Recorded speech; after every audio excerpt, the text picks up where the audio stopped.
دوسری ہم کوتاہی کیا کرتے ہیں؟ ایک ہم نے یہ کوتاہی خدا کے بارے میں کی، دوسری کوتاہی ہم پیارے پیغمبر صلی اللہ علیہ وسلم کی اس مبارک شریعت کے بارے میں کر دیتے ہیں کہ جو پیغام سارے انبیاء کرام علیہ السلام لے کر آئے، ہمیں انبیاء نے اس دنیا کا بھی حل بتایا، آخرت کا بھی بتایا۔ ہماری آنکھ نے دنیا کو دیکھا یا نہیں دیکھا، ہماری آنکھ نے آخرت کو دیکھا یا نہیں دیکھا، لیکن جو بات زبان نبوت سے نکل آئے اس بات کو جھٹلانے سے انسان کافر ہو جاتا ہے، اس بات کے اندر شک پیدا کرنے سے انسان ایمان سے محروم ہو جاتا ہے۔ ہوتا کیا ہے، اب ہمارے ہاں اگر کوئی مزے میں موجود ہو، شادی کے موقع پہ خوب جشن منا رہا ہے یا کسی اور موقع پہ اپنے رب کو بھول چکا ہے، اب اگر اسے کوئی سمجھائے اور بندہ خدا کا خوف کرو، اذان کی آواز آ رہی ہے، تمہارے گھر میں میوزک بج رہا ہے، کیا تم نے اللہ کو جان نہیں دینی؟ کیا تمہارے گھر میں ساتھ والے گھر میں فوتگی ہے تو شادی کے شامیانے بجا رہا ہے؟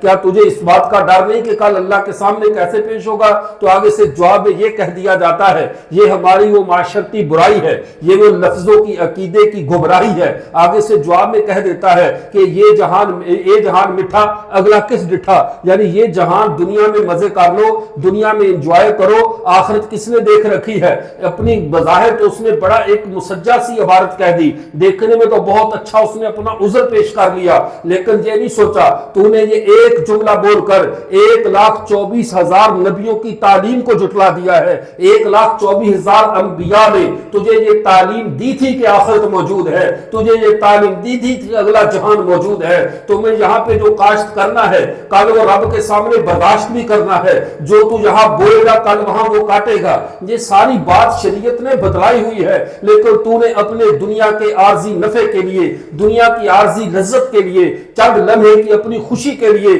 تو نے پیغمبروں کی شریعت کا مذاق اڑایا۔ جب یہ کہا اگلا جہان کس نے دیکھا ہے، بس یہی کچھ ہے جو کچھ ہے، گویا کہ تو نے محمد عربی کی پوری شریعت پہ پانی پھیر کے رکھ دیا۔